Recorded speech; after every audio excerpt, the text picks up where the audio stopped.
Shri Ganeshaya Namaha. Om Shri Saraswati Namaha. Om Shri Gurubhyo Namaha. Om Shri Chinmaya Sadgurave Namaha. Om.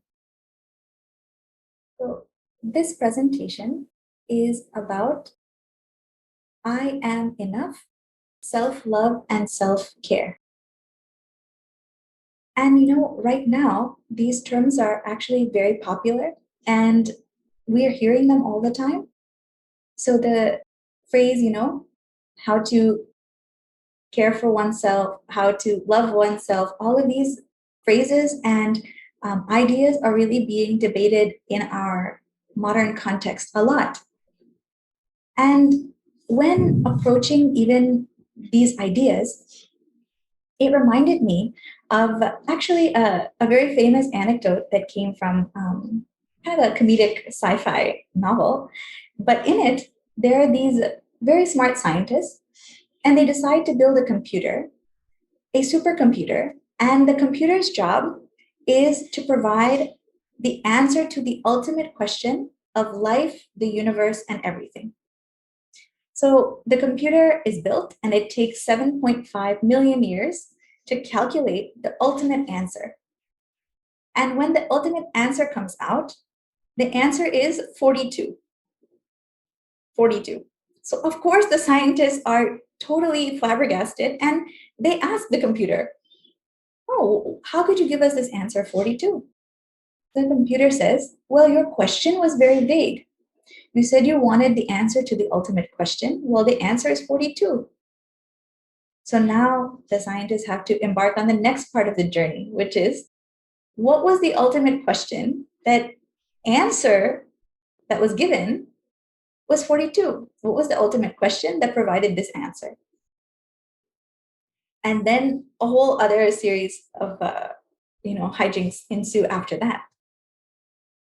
So it's interesting because for us to appreciate an answer, even if it's given to us, every aspect of the question first must be understood in its correct context, in its correct evaluation.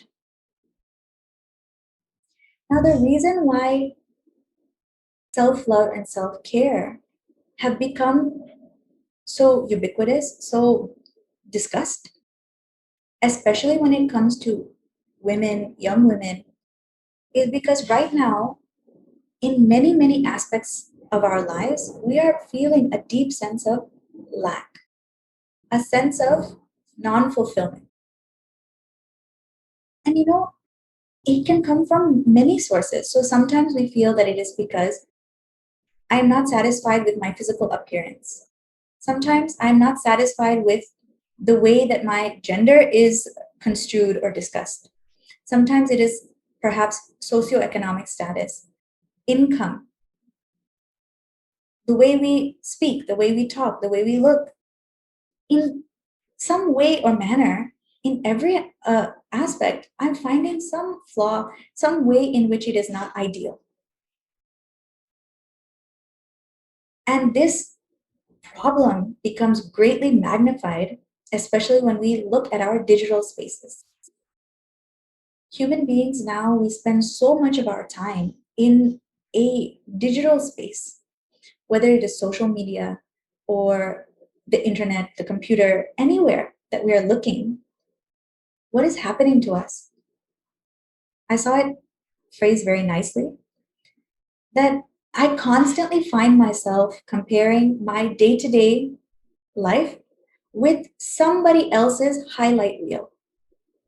So my day-to-day life is being compared against some perfect version somewhere else that someone else is having. And when that happens, no matter what I do, no matter how much I achieve, it is not matching up to the version that I have in my mind, that version which is constantly being updated by what I am seeing in these spaces. And we're seeing this social phenomena, especially in our young people, that there are increasing levels of depression and anxiety. especially among young women, because this burden is placed somewhat unfairly, very heavily on them. So then how do we help each other? How do we boost the self-confidence, the self-expression, the self-worth of our women, our young people who feel they are not enough? Sometimes it's called as, how do we boost their ego, get an ego boost. So our teacher told us something very beautiful once that I've never forgotten. He told us the ego actually does not need a boost. What the ego needs is clarity. What does that mean exactly? So, for example, if I wish to see myself, I might look inside a pond because the pond has a reflection. But if the pond has some debris or something inside, then when I look, my reflection is not clear. My reflection looks distorted inside that pond. Or perhaps also they have in the fair, if you've ever gone to a fair or a carnival, they'll have that fun house mirror. The mirror, the reflecting surface itself has waves in it. So when I look at myself in that mirror, I look very funny, very strange. Sometimes I can even look scary. So what is it? Actually, there is nothing wrong with me. But the reflection which I am peering into, that reflection has a distortion, an inherent distortion. And what is this distortion really?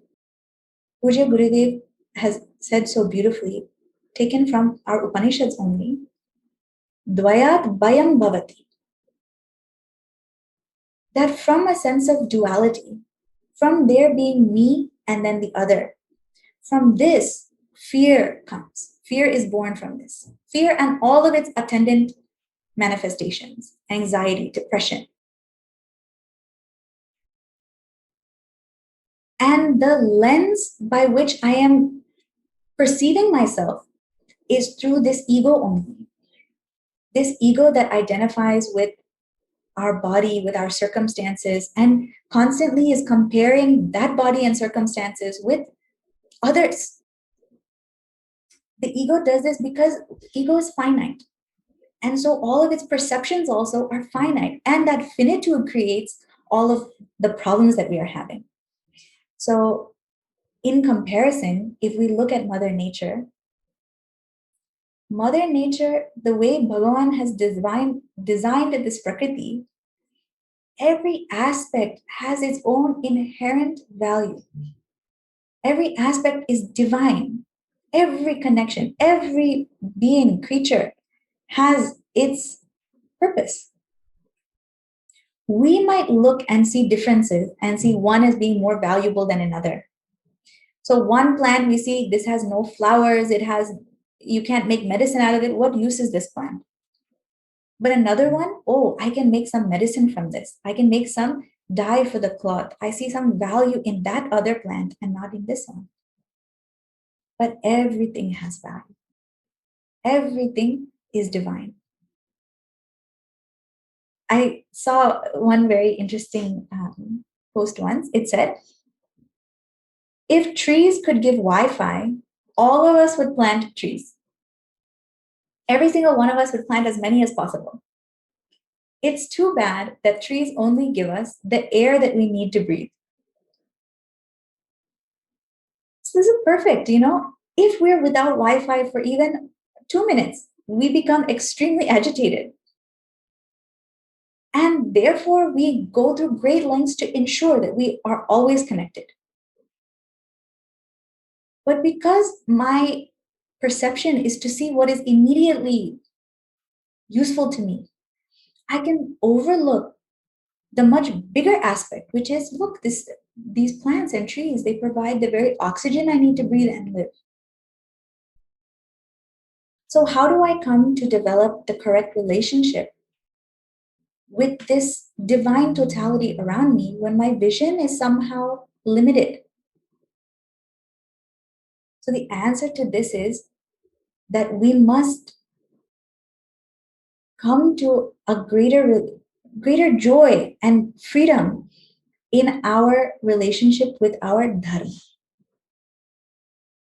Now, rishis have given such beautiful explanations of dharma because dharma is really the method by which we awaken our divine connection to all the total manifestation around us.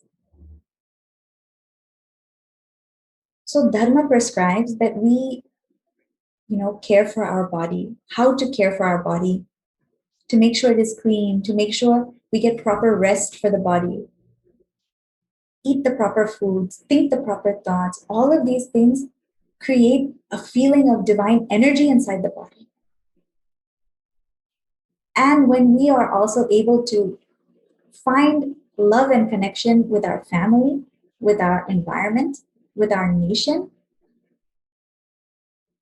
feel the sense that, look, I have something to contribute to the nature around me, to the planet around me. All of this then becomes part of that divine connection. I become awakened to that.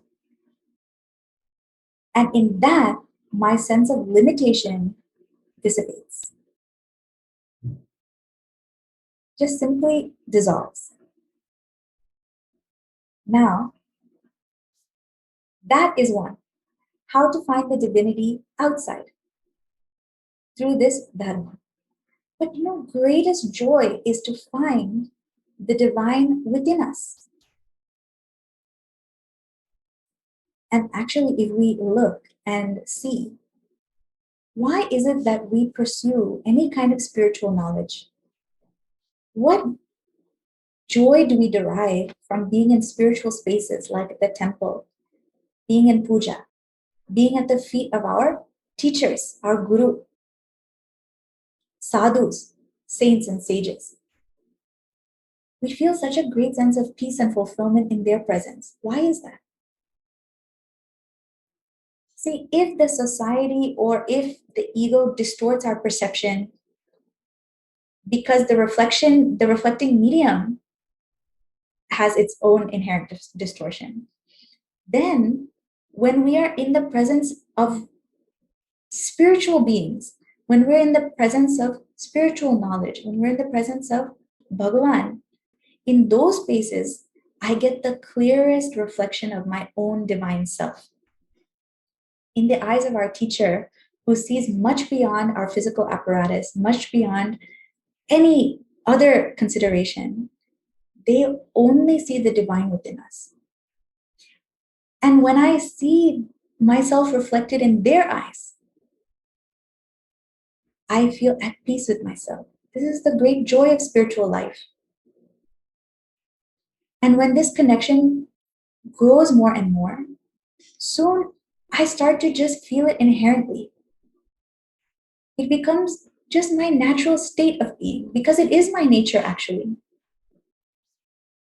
There's a very famous phrase from Brihadaranyaka Upanishad that says, Atmanastu kamaya sarvam priyam bhavati. Due to love for the self comes the love for all things, for all other things. It is because I love myself that I love other things. And in the presence of spiritual wisdom, spiritual knowledge, I come to realize, all of this time I've been looking for the world to give me some love, some, sign or signal that I am sufficient, that I am of worth, that I have some value. But my Guru teaches me, Bhagavan shows that my very nature alone is this divine self. My very nature is joy. At that moment, I don't ask the world to give. I realize I am that thing I am looking for. I am love. I am the beloved. At that moment, I realized I am enough.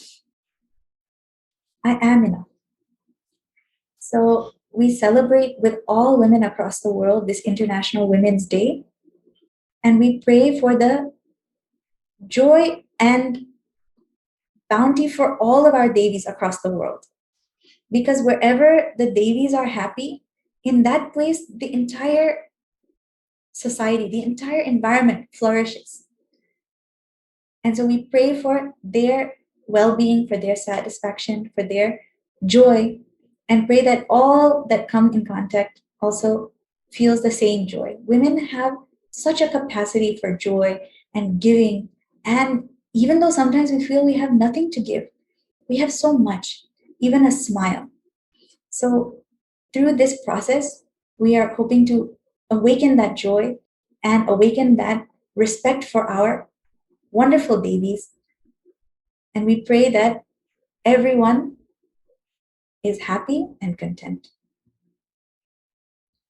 Om Shanti Shanti Shanti.